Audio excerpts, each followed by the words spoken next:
সম্মানিত দর্শক এবং শ্রোতাবৃন্দ, আমি যশোরী বাংলাদেশি সেবা পার্টির পক্ষ থেকে আপনাদের সকলকে জানাই আসসালামু আলাইকুম রহমতুল্লাহ। একজন মীর জাফরকে কেন্দ্র করে বাকি যে কথাগুলি আপনাদের সামনে আমি তুলে ধরব, তাতে আপনারা 18 কোটি বাংলাদেশিরা বুঝতে পারবেন, আমরা সবাই বুঝতে পারব যে আমরা আমেরিকা এবং ভারতের দাসত্ব থেকে কখনো মুক্তি পেতে পারবো না। কারণ আগে আমরা ছিলাম 53 বছর ভারতের দাস, আমরা ছিলাম 200 বছর ব্রিটিশদের দাস। এখন ভারতের পাশাপাশি আমাদেরকে আমেরিকার দাসত্ব কবুল করতে হবে।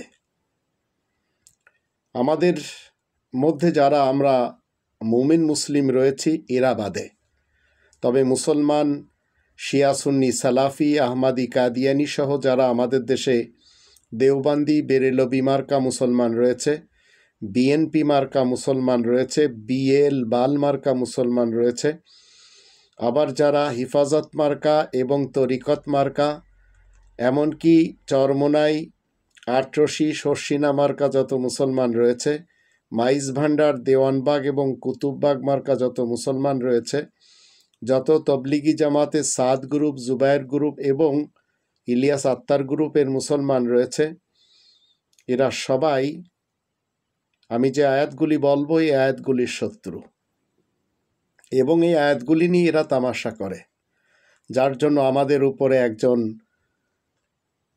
সেই অতীতকালের মীর জাফরের অনুসারীদের কিছু অনুসারীরা আমাদের এই নতুন বাংলাদেশে তারা মীর জাফর গং হিসেবে কাজ করে চলেছে। এদের মধ্যে সবচেয়ে ভয়ানক আকার ধারণ করেছে দুমুখ একজন এমন ব্যক্তি যার অতীতের ইতিহাস খুব খারাপ। কিছুদিন পূর্বে কিছুটা ভালো ছিল, আবার 5 আগস্ট 2024 সাল থেকে নিয়ে তার ইতিহাস সেই এবং তার গংদের সেই মীর জাফরি জাতি একের পর এক জেনেই চলেছে। যিনি লিড করছেন তিনি নিজেই একজন বাংলাদেশি হলেও আমি অনেক প্রশংসা ওনার করি। ওনার মাথার ভিতরে আমেরিকা গেঁথে আছে, আর এই মীর জাফর তার মাথার ভিতরে ভারত গেঁথে আছে। মনে রাখবেন, আমরা যখন সূরা ফাতিহাতে নামাজের ভিতরে পাঠ করার পরে বলি ইয়াকা না'বুদু ওয়া ইয়াকা নাস্তাঈন ইহদিনাস সিরাতাল মুস্তাকিম, আমরা সবাই কিন্তু যারা নামাজি, আমাদের মধ্যে যারা মুসলমান শিয়া সুন্নি সালাফি সমাজ রয়েছে তারা অনেকেই নামাজ পড়ে, বিএনপি মার্কা মুসলমানেরাও নামাজ পড়ে, বিএল বাল মার্কা মুসলমানেরাও নামাজ পড়ে, আবার অন্য অন্য পার্টি এবং ফিরকা মাসলাক মাযহাবের মুসলমানেরাও নামাজ পড়ে। তো আমরা যখন বলি আল্লাহ তাআলাকে ইয়াকা না'বুদু, আমরা আপনারই দাসত্ব কবুল করেছি, ওয়া ইয়াকা নাস্তাঈন, আপনার কাছে আমাদের সাহায্য চাওয়া। সাহায্য কি? ইহদিনাস সিরাতাল মুস্তাকিম, আমাদেরকে সোজা পথে চালান।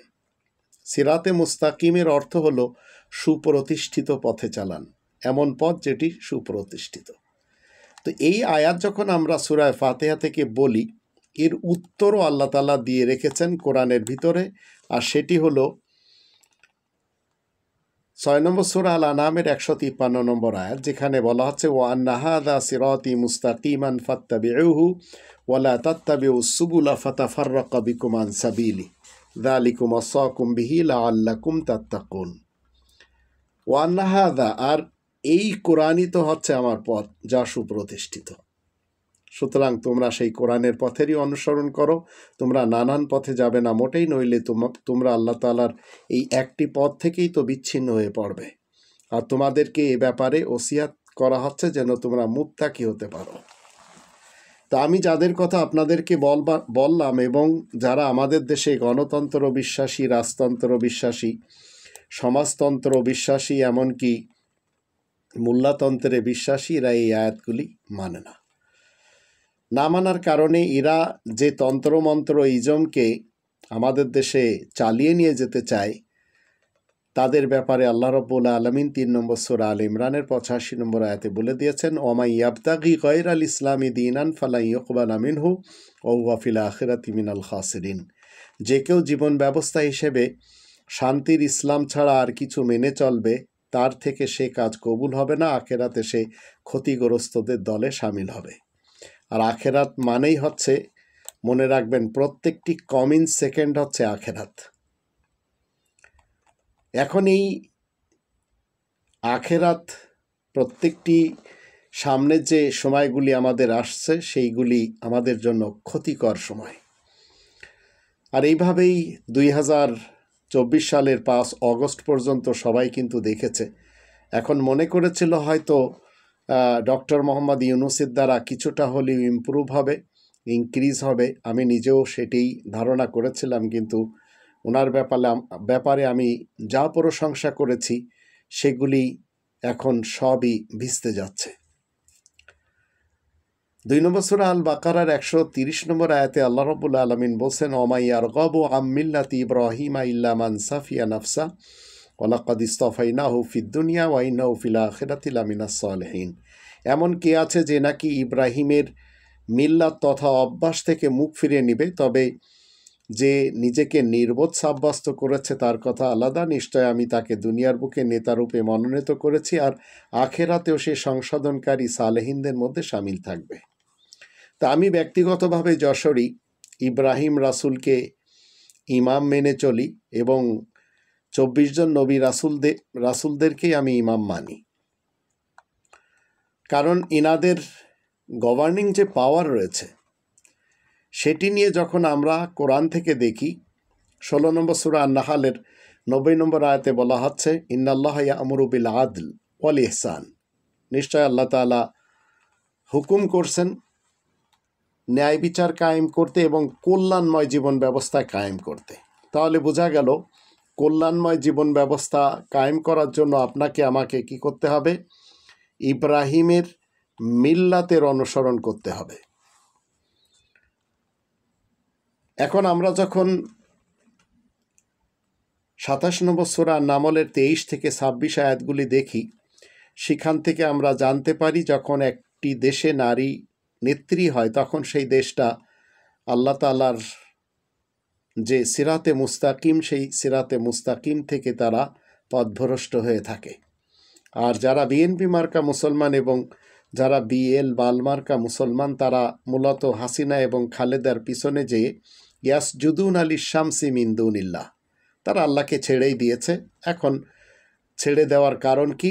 ইয়াসজুদুনা লিশ-শামসি মিন দুনিল্লাহ, তারা সূর্যের পূজা করেই জীবন কাটিয়ে চলেছে।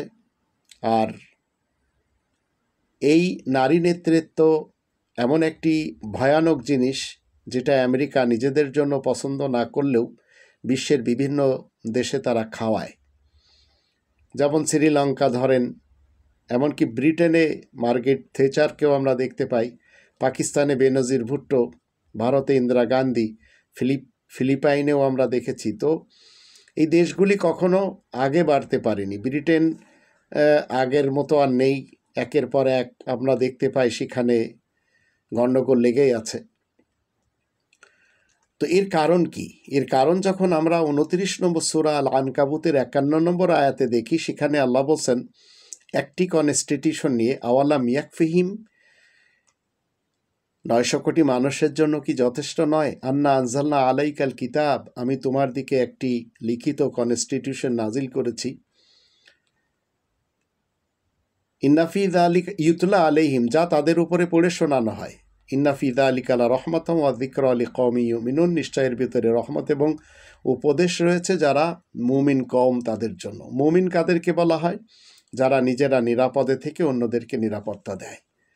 কিন্তু এই কনস্টিটিউশন ছেড়ে যখন মানুষেরা রাজতন্ত্রের, সমাজতন্ত্রের, মোল্লাতন্ত্রের এবং গণতন্ত্রের কনস্টিটিউশনে চলে যায়, সেই দিকে চলে গেলে একে একে সবাই নিজেদের ব্যক্তিত্বের চাহিদার পূজারী হয়। তাই তারা আর সঠিক পথে থাকতে পারে না, সিরাতে মুস্তাকিম তাদের কপালে আর জোটে না। 45 নম্বর সূরা আল জাসিয়া 23 নম্বর আয়াত মতে এরা সবাই নিজেদের ব্যক্তিত্বের চাহিদার দিকে চলে যায়, যার ফলে এদের যত বিচারক রয়েছে, মুসলমানদের যত দেশ রয়েছে, যত বিচারক রয়েছে, শুরুতে তাদের নাম মোহাম্মদ, শেষে ইসলাম। এদের সকলকে আল্লাহ রব্বুল আলামিন বলছেন 5 নম্বর সূরা আল মাইদার 44, 45 এবং 47 এই 3টি আয়াতের দৃষ্টিতে, ওমাল্লাম ইয়াহকুম বিমা আনজালাল্লাহু ফাউলাইকা হুমুল কাফিরুন ফাউলাইকা হুমুজ জালিমুন ফাউলাইকা হুমুল ফাসিকুন। যারা আল্লাহ তাআলার বিধান মতে বিচার কার্য সম্পাদন করে না, এদেরকে কাফের, আয়াত গোপনকারী, এদেরকে জালিম, অপরাধী, এদেরকে ফাসেক, মুক্তমানা বলা হয়। তো এদেরই গডফাদার আজ আমাদের নতুন বাংলাদেশে মির্জাফর খ্যাত আসিফ নজরুল সাহেব।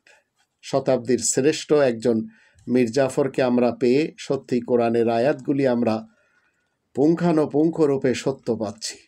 আর এই আসিফ নজরুল এমন একজন পাপী ব্যক্তি যে কিনা আমাদের ইমাম হয়ে বসে আছে, আইনের ভার তার হাতে, কিন্তু একে একে শত শত না হাজার হাজার মানুষকে এই আসিফ নজরুল গংরা এদেশ থেকে যাদের বিচার হওয়ার কথা ছিল ভিন দেশে চলে যাওয়ার জন্য রাস্তা করে দিয়েছে। মনে রাখবেন, আমরা সবাই যে গ্রন্থটি মেনে আমাদের নিজেদের বিচার কার্য সম্পাদন করব সেটি হচ্ছে রব্বানি কনস্টিটিউশন।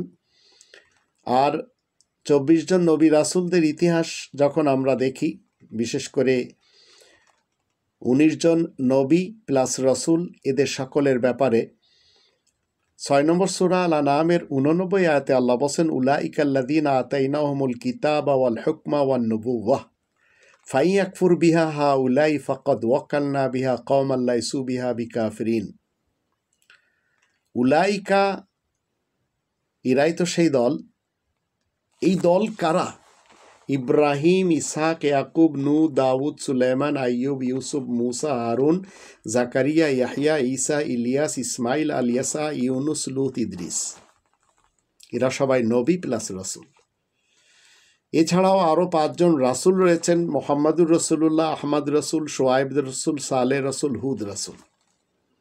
তো এদেরই কথা আল্লাহ রব্বুল আলামিন কোরআনে জিকির করার পরে বলে দিয়েছেন, উলাইকাল্লাযীনা আতাইনাহুমুল কিতাব, এরাই তো সেই দল যাদেরকে লিখিত কনস্টিটিউশন আল্লাহ দিয়েছেন, ওয়াল হুকমা, আর সর্বক্ষেত্রে গভর্নিং করার শক্তি, পরিচালক এদেরকে বানানো হয়েছে, ওয়ান নবুওয়া, এবং এদেরকে নবুয়াতি দেওয়া হয়েছে, নবী বানানো হয়েছে।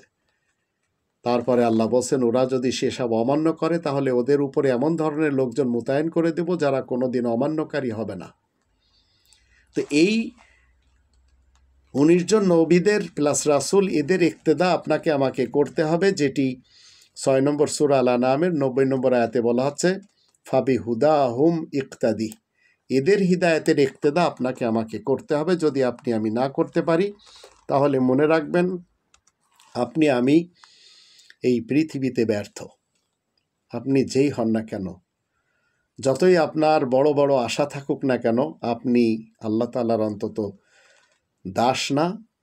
3 নম্বর সূরা আল ইমরানের 79 নম্বর আয়াতে বলা হচ্ছে, মা কানা লিবাশারিন আন ইউতিয়াহুল্লাহুল কিতাবা ওয়াল হুকমা ওয়ান নুবুওয়া সুম্মা ইয়াকুলু লিন-নাসি কুনু ইবাদান লি মিন দুনিল্লাহ ওয়ালাকিন কুনু রাব্বানিয়িনা বিমা কুনতুম তুআল্লিমুনাল কিতাবা ওয়া বিমা কুনতুম তাদরুসুন। কোনো বাশার মানুষের পক্ষে, যে কিনা নবী, রাসূল, সিদ্দিক, শহীদ এবং সালেহীন চরিত্রের, এ মোটেও উচিত নয় আল্লাহ তাকে বিশেষ লিখিত আল কিতাব, রাজত্ব করার অধিকার ও নবুওয়াত দান করবেন, আর সে মানব সমাজকে বলবে তোমরা আল্লাহ তাআলার পরিবর্তে আমার সাধক বনে যাও। বরং বাশার মানুষেরা মানব সমাজকে কি বলবে? তোমরা রবওয়ালা বনে যাও। রবওয়ালা, মনে রাখবেন, আপনাকে আমাকে রবওয়ালা বনতে হবে, আর এই কথা যারা বলবে তাদের পিছনে যেতে হবে। তোমরা রবওয়ালা বনে যাও, কারণ তোমরা বাশার মানুষেরা বিশেষ লিখিত কনস্টিটিউশনটি তালিম দিচ্ছ আর নিজেরাও দরস নিচ্ছ। তা আমাদের দেশের 18 কোটি মানুষ, তারা অধিকরা মুসলমান হওয়া সত্ত্বেও এরা রব্বানি কনস্টিটিউশন ছেড়ে দিয়ে তারা চলে যাচ্ছে কোথায়?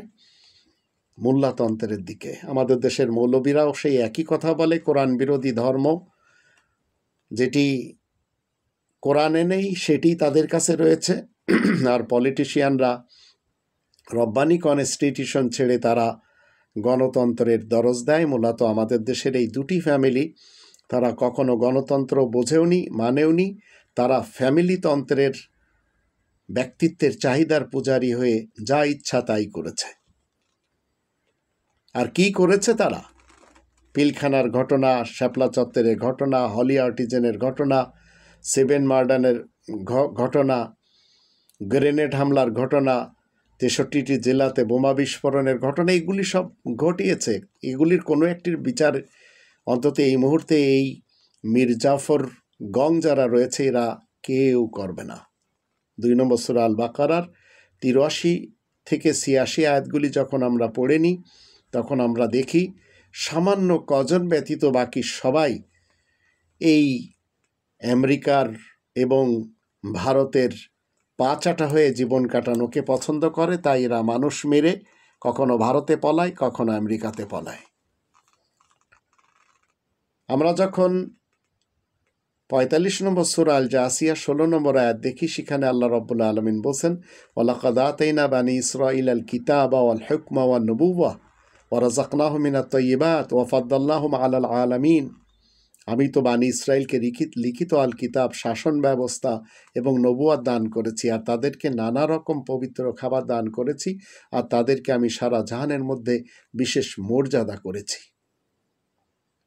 এখন এই বানি ইসরায়েলের একজন ব্যক্তি যদি আপনি হতে চান, মনে রাখবেন আপনার দিকে কোরআনের জ্ঞান থাকতে হবে, আপনার কাছে কোরআন মতে ফয়সালা করার শক্তি থাকতে হবে, আর আপনার সাথে আল্লাহ 3 ভাবের কোনো এক ভাবে কথা বলবেন। 42 নম্বর সূরা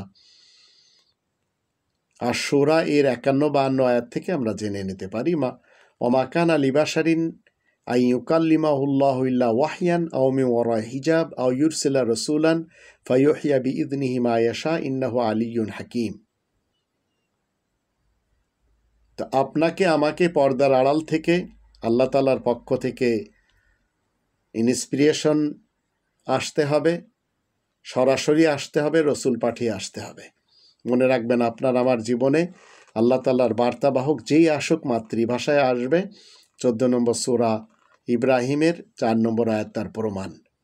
আর আমি বাংলাদেশি সেবা পার্টিকে এই জন্য পছন্দ করি, এরা রব্বানি প্ল্যান মোতাবেক দেশকে পরিচালনা করতে চায় এবং 8 নম্বর সূরা আল আনফালের প্রথম আয়াত মতে দেশের এই মুহূর্তে যে 29টা খনি রয়েছে, এই খনিজ সম্পদের অর্থ 18 কোটি মানুষের মাঝে বন্টন করে দিতে চায়। আর এখানে বাধা এদেশের সেই সকল পলিটিশিয়ান যারা ভারতকে কিবলা মানে, যারা আমেরিকাকে কিবলা মানে। আমরা যখন 2 নম্বর সূরা আল বাকারার 128 নম্বর আয়াত দেখি, সেখানে আল্লাহ তাআলা আমাদেরকে কি শিক্ষা দিয়েছেন, রব্বানা ওয়াজআলনা মুসলিমাইনি লাকা ওয়া মিন যুররিয়াতিনা উম্মাতাম মুসলিমাতাল লাকা ওয়া আরিনা মানাসিকানা ওয়া তুব আলাইনা ইন্নাকা আনতাত তাওয়াবুর রহিম।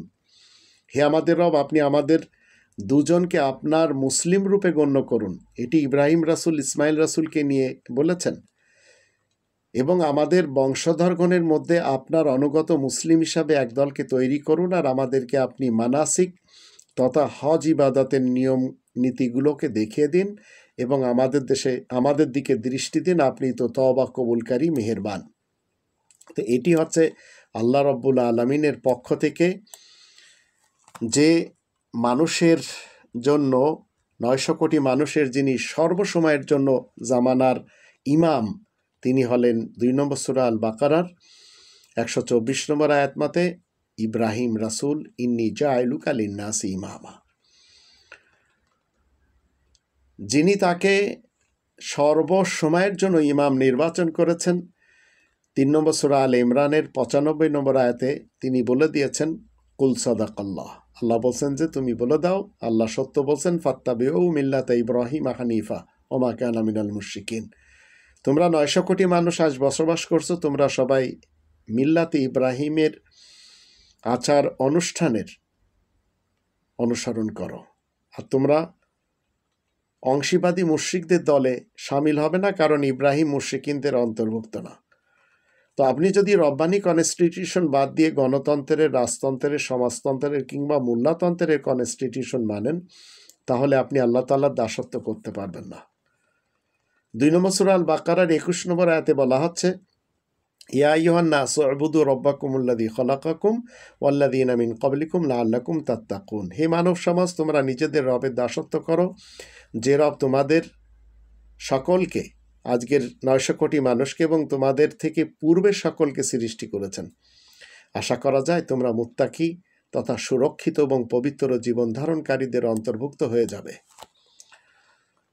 22 নম্বর আয়াতে বলা হচ্ছে, আল্লাযী জাআলা লাকুমুল আরদা ফিরাশান ওয়াস সামা বিনাআ ওয়া আনজালা মিনাস সামাই মাআন ফাআখরাজা বিহি মিনাথ সামারাতি রিজকাল লাকুম ফালা তাজআলু লিল্লাহি আনদাদান ওয়া আনতুম তা'লামুন। যে রব এই পৃথিবীকে তোমাদের জন্য বিছানা এবং আকাশকে ছাদ রূপে তৈরি করেছেন, আর আকাশ থেকে বৃষ্টি নাজিল করেন, অতঃপর তার সাহায্যে ফসল উৎপাদন করেন তোমাদের খাদ্য হিসেবে। ফালা তাজআলু লিল্লাহি আনদাদা, অতএব জেনে শুনে তোমরা আল্লাহ তাআলার সাথে অন্য কাউকে সমতুল্য বানাবে না। তো আল্লাহ তাআলার সাথে শরিক করা যাবে না, আল্লাহর কোনো সতীন নেই, যেটা আমরা 112 নম্বর সূরার 4 নম্বর আয়াতে দেখে নিতে পারি, ওয়ালাম ইয়াকুল্লাহু কুফুয়ান আহাদ, কোনো দিক থেকে আল্লাহর কোনো শরিক নেই। তো আপনারা যারা 18 কোটি বাংলাদেশি এই মুহূর্তে রয়েছেন, গণতন্ত্রের, রাজতন্ত্রের, সমাজতন্ত্রের কিংবা মোল্লাতন্ত্রের পিছনে যাচ্ছেন, আর আমি এই যে আয়াতগুলি আপনাদের সামনে প্রকাশ্যভাবে তুলে ধরলাম, আপনারা যদি না বোঝেন তো আপনাদের যে ডিগ্রি আল্লাহ রাব্বুল আলামিন 2 নম্বর সূরা আল বাকারার 18 নম্বর আয়াতে দিয়েছেন, সেটি হলো সুম্মুম বুকমুন উমিয়ুন ফাহুম লা ইয়ারজিউন। তারা বধির, বোবা এবং অন্ধ, তারা ফিরবে না। তো আপনারা যারা আমাদের দেশে রয়েছেন ভারত প্রেমী, আপনারা দেখলেন এখন কেউ কেউ কি বলছে, এই বিজয় নিয়ে, 71-এর মহান মুক্তিযুদ্ধে বিজয় আসলেও 2024 সালের গণ অভ্যুত্থানে স্বাধীনতা পূর্ণতা পেয়েছে বলে মন্তব্য করেন অনেকে। আবার অনেকে এই 16ই ডিসেম্বর নিয়ে এমন কিছু কথা বলেছেন, সেগুলি আমি আপনাদের সামনে তুলে ধরছি। এখানে অনেকে বলেছেন, আজকের এই দিনে আমরা স্মরণ করছি মহান স্বাধীনতা যুদ্ধের সকল শহীদদের, সেই সঙ্গে জুলাই অভ্যুত্থানের শহীদদেরকেও আমরা শ্রদ্ধার সঙ্গে স্মরণ করছি। 1971 সালে আমাদের বিজয় আসলেও সেই স্বাধীনতা অরক্ষিত ছিল, ভারতের পেটে আমরা ছিলাম 53টি বছর। 2024 সালের গণ অভ্যুত্থানের মধ্য দিয়ে আমাদের স্বাধীনতা পূর্ণতা পেয়েছে। 2024 সালের এই বিজয়ের মধ্য দিয়ে কেউ কেউ বলে চলেছেন যে আওয়ামী ফ্যাসিস্টমুক্ত দেশে জনগণ প্রকৃত বিজয় স্বাদ অনুভব করছে। এ কথাও কিন্তু অনেকে বলছেন। আসলে জীবিত যে শহীদগুলি রয়েছে, যাদের এক পা নেই, এক হাত নেই, যাদের চেহারা ঝলসে গেছে, যাদের ক্ষত বিক্ষত শরীর, এদের নিয়ে কেউ কোনো কথা বলছে না। আর এদেশের গরিব মানুষ যারা হাটে বাজারে সামান্য টাকা নিয়ে মালপত্র কেনাকাটা করে ঘরে আসতে পারছে না, এদের নিয়ে কারোর কোনো মাথা ব্যথা নেই, না ডক্টর ইউনূসের, না এই মীর জাফর খ্যাত আসিফ নজরুল গংদের। আবার অনেকে বলে চলেছেন যে 71-এ পাকিস্তানি হানাদার বাহিনীর বিরুদ্ধে বাংলাদেশের মহান মুক্তিযুদ্ধের মাধ্যমে অর্জিত বিজয়কে তারা ভারত থেকেই বলে চলেছে, বিশেষ করে নরেন্দ্র মোদী সেটি বলছে এটি ভারতীয় বিজয়, এই বলে দাবি করেছে এই নরেন্দ্র মোদী। আর এই একই দিনে দেশটির সংসদের লোকসভায় দেওয়া ভাষণে মুক্তিযুদ্ধে ইন্দিরা গান্ধীর সাহসী নেতৃত্বে বাংলাদেশ বিজয় হয় বলে মন্তব্য করেছেন কংগ্রেসের নেত্রী প্রিয়াঙ্কা গান্ধী। এতে আমাদের দেশের কারোর কোনো মাথা ব্যথা নেই, কারণ আমাদের দেশের এক অংশ তারা তো ভারতের পা চেটেই চলেছে, আর এক অংশ আমেরিকা ব্রিটেনের পা চাটে। এই যে আমরা ভাবছি না, আমরা কোরআনের এই আয়াতগুলি শুনলাম, এক কান দিয়ে শুনলাম আর এক কান দিয়ে আমরা উড়িয়ে দিয়েছি, তা আমাদের আজকের এই দিনে ভাবতে হবে। জুলাই আন্দোলনে শহীদ এবং আহত ভাই বোনদের ত্যাগের যে যথাযথ মূল্য, সেটি আসলে এই মির্জাফর খ্যাত আসিফ নজরুল গংরা সত্যি কি দিতে পারছে এবং দিতে পারবে? কোনোদিন পারবে না। আমরা কিন্তু 1971 সালের যে লড়াই, সেটি ছিল জালিমের বিরুদ্ধে লড়াই, মাজলুমের। আল্লাহ বিজয় দিয়েছেন। অন্যায় আর বৈষম্যের বিরুদ্ধে লড়াই ছিল। কিন্তু 1971 থেকে 2024 কিছুদিন ঘুরতে না ঘুরতে সেই বিজয় লুট হয়ে যায় ভারতের মাধ্যম দিয়ে। দেশ চলে যায় পুঁজিপতিদের পকেটে, কালচারাল এলিটদের দখলে চলে যায়, যার ফলাফল আমরা কিন্তু দেখেছি 1974-এর ভয়াবহ দুর্ভিক্ষ, যার কারণে নিজ দেশে থেকেও এই দেশের মানুষ তারা কোণঠাসা ছিল। এই কালচারাল এলিটরা বিগত 53 বছরে মুক্তিযুদ্ধের ইতিহাসকে নিজেদের খায়েশ মতো ফ্রেমিং করেছিল। সাধারণ জনতাকে বানিয়েছিল মুক্তিযুদ্ধের প্রতিপক্ষ, আর যাদের মুখে একটু দাড়ি আছে, মাথায় টুপি আছে, তাদেরকে রাজাকার প্রতীক বানিয়ে দিয়েছিল। কালচারাল এলিটদের এই তীব্র মেরুকরণের ফলাফল সেটি কিন্তু আজকের বৈষম্য আর ফ্যাসিজম। আর এদেরই এই মুহূর্তে সবচেয়ে বড় লিড দিয়ে চলেছে আসিফ নজরুল, শতাব্দীর শ্রেষ্ঠ মির্জাফর খ্যাত, এবং তার গং যারা রয়েছে। এক কথায় ডক্টর ইউনূসের চারিপাশে সামান্য কয়েকজন বাদে সবাই। তাই এই বিজয়ের সময় আমি যশোরী আপনাদের সকলকে স্মরণ করিয়ে দিতে চাই,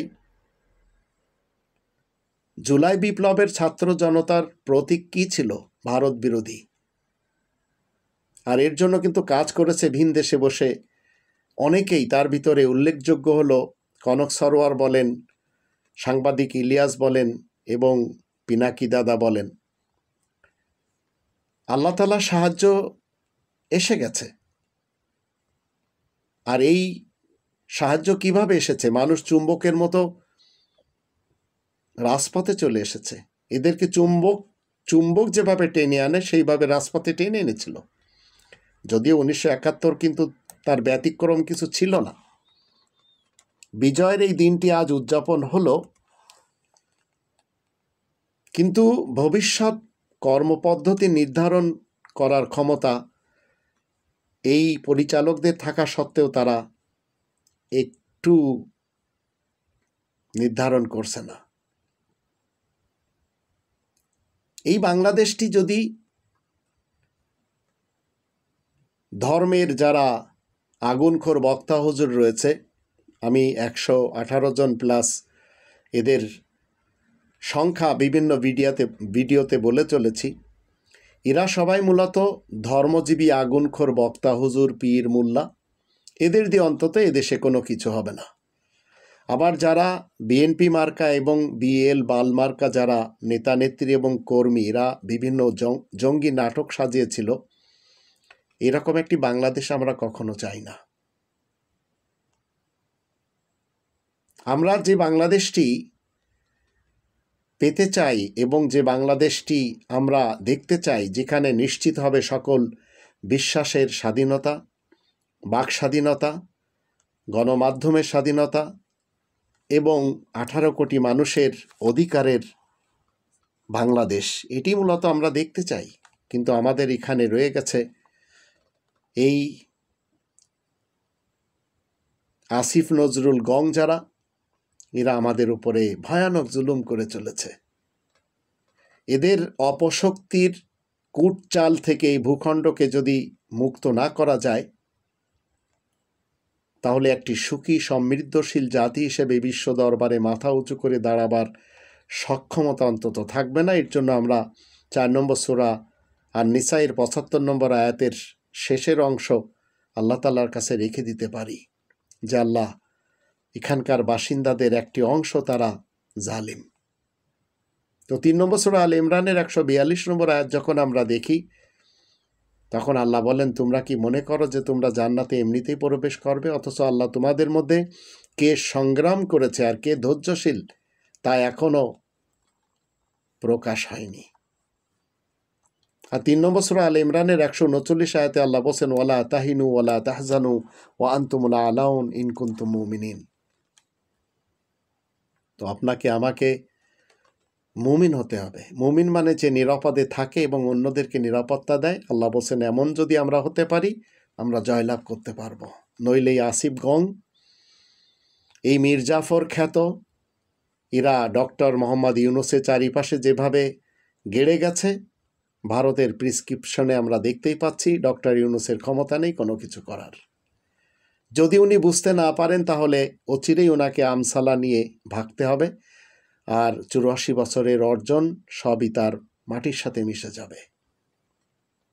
1947-এর ইতিহাস ছিল কিন্তু আমাদের শিকড়, আর 1971 ছিল আমাদের বিজয়, আর 2024 আমাদের স্বাধীনতা এনে দিয়েছে। কিন্তু এটি যদি আমরা রাখতে না জানি, মনে রাখবেন ভয়ানক আকারে আমাদের এই পৃথিবীতে যাতনার জীবনে ঢুকে যেতে হবে। যারা 52 স্বাধীনতা দেখে নাই, 71-এর স্বাধীনতাও দেখে নাই, তারা 5 অগস্ট 2024-এর স্বাধীনতা দেখেছে। কিন্তু এই স্বাধীনতা এখন আস্তে আস্তে ভুলিয়ে দেওয়া হচ্ছে এই মীর জাফর খ্যাত আসিফ নজরুল গংদের মাধ্যম দিয়ে।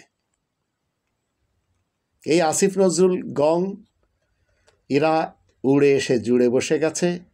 কিভাবে বসেছে জাতি জানে না।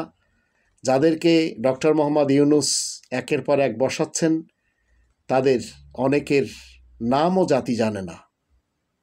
যেমন খুনি হাসিনা চুপ্পুকে বসিয়েছিলেন প্রেসিডেন্ট বানিয়ে, কেউ তার নামও কখনো শোনেনি। এই বাংলাদেশের মানুষ 17 বছর ভোট দিতে পারেনি।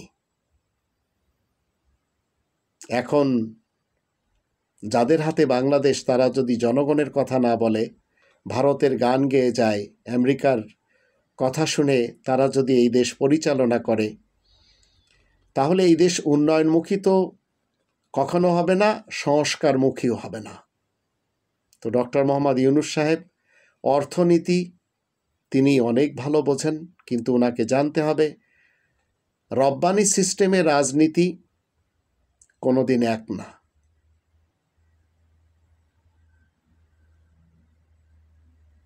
অর্থনীতি আর রাজনীতি কখনো এক না।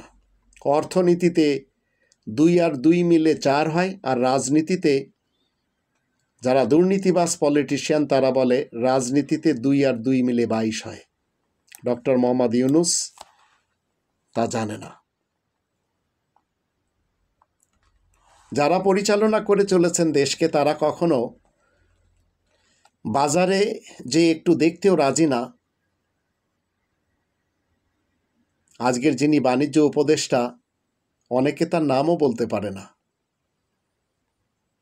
তো বাজার নিয়ন্ত্রণ করা হয়নি, যার ফলে মানুষের ক্ষোভ বেড়েই চলেছে।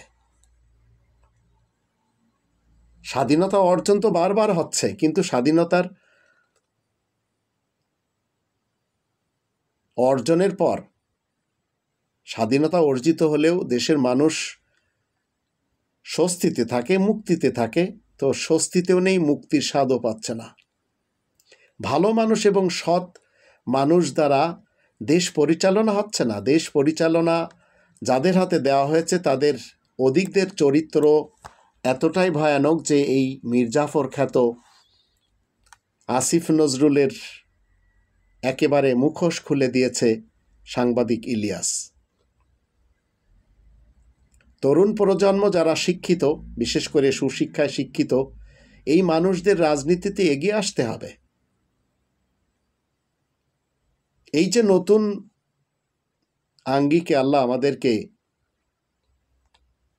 কি করলেন, একটি বাংলাদেশ আবার দিলেন, এটি যদি আমরা ধরে না রাখতে পারি, তাহলে মনে রাখবেন কোনোভাবেও আমাদের আর সামনের দিনে এই বাংলাদেশের মাটিতে স্বস্তি বলতে কোনো কিছু, স্বাধীনতা বলতে কোনো কিছু আপনি আমি উপভোগ করতে পারবো না। বিএনপির ইতিহাস বলেন আর বিএল বাল এদের ইতিহাস বলেন, এবং যারা এই দুই পার্টির সাথে সম্পৃক্ততা ঘোষণা করে চলেছিল, তাদের এক অংশ বাংলাদেশের লক্ষ লক্ষ কোটি টাকা চুরি করে বিদেশে পাচার করেছে। তাদের এখন বিচার হওয়ার সময়, কিন্তু সেটি হচ্ছে না। বরঞ্চ বাংলাদেশকে নিয়ে ভারতের প্রধানমন্ত্রী নরেন্দ্র মোদির বক্তব্য কি, যেটি একটু বিশ্লেষণ করে দেখুন, বাংলাদেশের মুক্তিযুদ্ধ এবং মুক্তিযোদ্ধাদের অবমাননার সামিল, এছাড়া কি আর কোনো কিছু? প্রিয়াঙ্কা যে কথা বলেছে, প্রিয়াঙ্কা গান্ধী, এটা কি কোনোভাবে আমাদের মেনে নেওয়া যায়? নরেন্দ্র মোদির এই যে পোস্ট, যেটি আমাদের দেশের পত্রিকাও ছাপিয়েছে, তো বাংলাদেশের জনমনে কি দেখা গিয়েছে? যারা সত্যের সাথে থাকতে চায় তারা সবাই কিন্তু ক্ষোভ দেখাচ্ছে। পাকিস্তানের বিপক্ষে বাংলাদেশের এই বিজয়কে ভারত নিজেদের বিজয় বলে দাবি করছে, কিন্তু যারা প্রতিবাদ করে চলেছে তাদের ভিতরে আমিও একজন। 18 কোটি মানুষকে প্রতিবাদ করতে হবে, কিন্তু করবে না, কারণ এই জাতি দাসত্ব করেই চলতে চায়। 200 বছর ছিল ব্রিটিশের দাস, 1947 থেকে 1971 ছিল পাকিস্তানের দাস, 1971 থেকে 2024 সাল ছিল ভারতের দাস, এখন আবার যুক্ত হয়েছে আমেরিকা। তো 30 লক্ষ শহীদের রক্তের বিনিময়, আবার যেভাবে বলা হয় 2 লাখ মা বোনের ইজ্জতের বিনিময়ে এই যে স্বাধীন দেশ, এই স্বাধীনতার যুদ্ধকে ভারত নিজেদের অর্জন হিসেবে দাবি করে চলেছে। এর মানে কি? বাংলাদেশের স্বাধীনতা, সার্বভৌমত্ব, অখণ্ডকে অস্বীকার করছে। 30 লাখ শহীদ এবং 2 লাখ মা বোনের ইজ্জতকে তুচ্ছ তাচ্ছিল্য করে চলেছে। তো ভারতে যারা পা চেটেছে, শেখ হাসিনা বলেন, জয় বাহাদুর তার ছেলে বলেন, তার বোন বলেন, আমাদের দেশে কিন্তু এরা সবাই বড় বড় অপরাধী। এই যে ওয়াসার সাবেক এমডি তাকসিম আহমেদ খান, আবার কাউয়া কাদের যাকে বলা হয়, উবায়দুল কাদের, আসাদুজ্জামান খান কামাল, শেখ ফজলে নূর তাপস, সাবেক এমপি মশিউর রহমান রাঙ্গা, খুনি হাসিনার সাবেক প্রেস সচিব আবুল কালাম আজাদ, রাশেদ খান মিননও, এটিএন বাংলা চেয়ারম্যান মাহফুজুর রহমান, সাংবাদিক মুন্নি শাহ, সাবেক এমপি চয়ন ইসলাম, মেরিনা জাহান কবিতা, বেনজির আহমদ, ইরা কি মনে করেছেন এই দেশকে খুব ভালোবাসে? রাষ্ট্রপতি চুপ্পু কিভাবে সেই জায়গাতে বসে থাকে, আর আসিফ নজরুল একজন মীর জাফর, আপনারা কি মনে করেছেন সে পদত্যাগ করবে? কখনো করবে না। তা আমাদের দেশের 18 কোটি মানুষের মধ্যে দেশপ্রেমিক লোকের অভাব রয়েছে।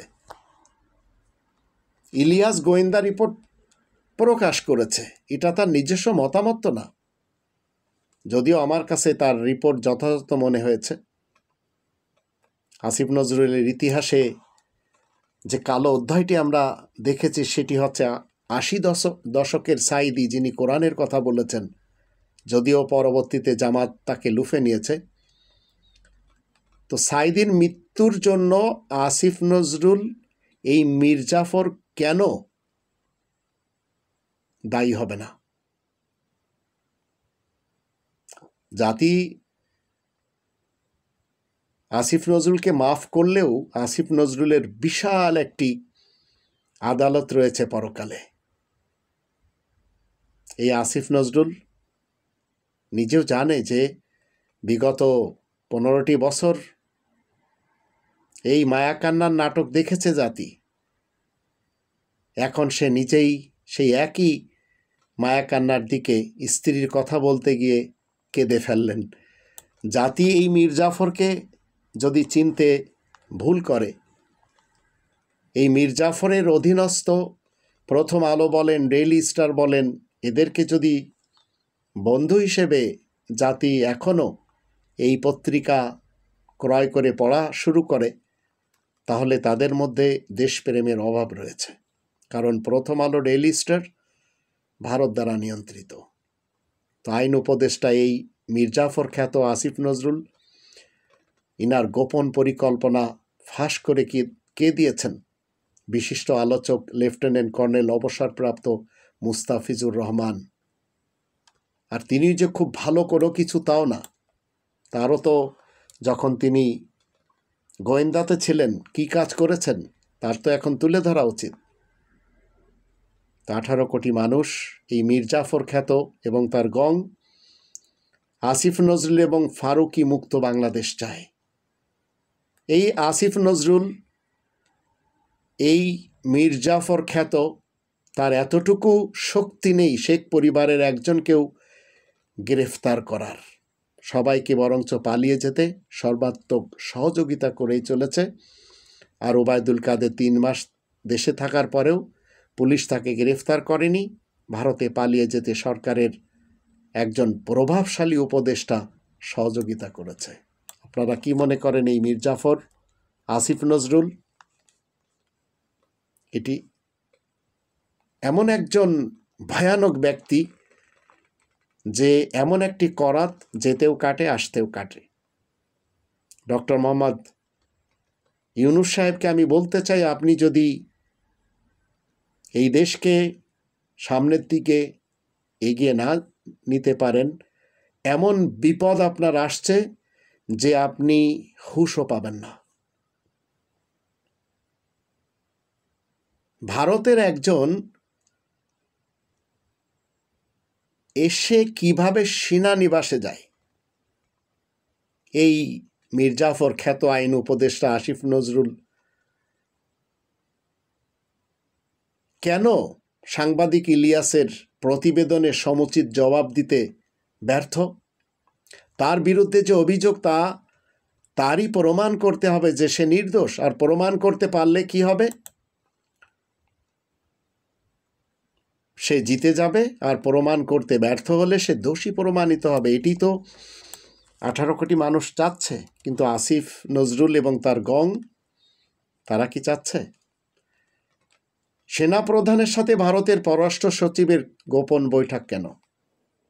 আমাদের সেনাবাহিনীর প্রধান জেনারেল ওয়াকারুজ্জামান কি কথা বলেছেন আমরা জনগণ কি জানতে পারবো? জেনারেল ওয়াকারের সঙ্গে বিক্রম মিশ্রির যে কথা হয়েছে, জাতি সবাই জানতে চায়, কিন্তু উনি কি আদৌ জানাবেন? মনে রাখবেন, এই মীর জাফর খ্যাত আসিফ নজরুল যতদিন উপদেষ্টা পদে থাকবে ততদিন কোনো বিচার হবে না। অপরাধীরা পালিয়ে যাবে। এর কারণ হচ্ছে আসিফ নজরুল নিজেই তো আওয়ামী লীগের একজন বিশেষ ব্যক্তি। আবার এই যে বিজিবি, এটি অপমানজনক একটি নাম। আমি বাংলাদেশি সেবা পার্টি হিসেবে কখনো মেনে নিতে পারি না। যারা অস্ত্র হাতে সীমান্ত পাহারা দেয় তারা কিভাবে মানবে আমরা বিডিআর চাই? এটাই ছিল আমাদের গৌরবময়ের যে ইতিহাস, সেই ইতিহাসের একটি অধ্যায়। প্রথম আলোর গ্রাউন্ড ফ্লোরে মার খাওয়ার পরে ওই ভাইটি যে তথ্যগুলো দিয়েছিল তার সাথে ইলিয়াস হোসেনের কথাগুলি শতভাগ মিলে যাচ্ছে। সেই পিলখানার ঘটনার ব্যাপারে কোনো তদন্ত হচ্ছে না। বিডিআর সদস্যরা কেন এখনো জামিন পায়নি? কেন জেলে তারা এখনো রয়েছে? জাতি এটিও জানে শাহাবুদ্দিন চুপ্পুর সাথে হাসিনার নিয়মিত যোগাযোগ অব্যাহত রয়েছে। কারণ এই জাতি, মনে রাখবেন, এদের এক অংশ রব্বানি প্ল্যান মতে জীবন কাটাতে চায়। তাই আসুন আমরা সবাই, যারা আমাদের দেশকে নিয়ে ষড়যন্ত্র করেই চলেছে, আমরা তাদেরকে রুখে দিই। আর রব্বানি প্ল্যানকে আমরা মানতে চেয়ে গণতন্ত্র, রাজতন্ত্র, সমাজতন্ত্র এবং মোল্লাতন্ত্র, যেগুলি রব্বানি প্ল্যানের বিপরীত, সেগুলি আমরা একপাশে রাখি। আর পরিশেষে ডক্টর মোহাম্মদ ইউনূস স্যারকে বলবো, আপনি দয়া করে ওই সমস্ত যোগ্য ভাই বোনদেরকে ভিনদেশ থেকে নিজ দেশে নিয়ে আসুন এবং তাদের উপযুক্ত জায়গাতে বসান, নইলে এই মীর জাফর খ্যাত আসিফ নজরুল এবং তার গংরা মিলে আপনাকে এই দেশ থেকে বাধ্য করবে আর ভারতের পেটে পুনরায় চলে যাবে। আল্লাহ আমাদের সবাইকে বুঝার তৌফিক দান করুন। আর সাংবাদিক ইলিয়াসকে, কনক সরোয়ারকে, আবার পিনাকি দাদাকে, আরও অনেকেই যারা ভিন দেশে বসে আছেন, যারা যোগ্যতা সম্পন্ন ব্যক্তিত্ব, তাদেরকে অচিরেই যেন দেশে এনে তাদের উপযুক্ত জায়গাতে ডক্টর মোহাম্মদ ইউনূস বসাতে পারেন। আল্লাহ তাআলার কাছে সেই দোয়া করি। নইলে রব্বানি প্ল্যান যদি এই জাতি আরেকবার তামাশা করে এই প্ল্যানের সাথে, এই জাতি যাতনাতেই থাকবে চিরকাল।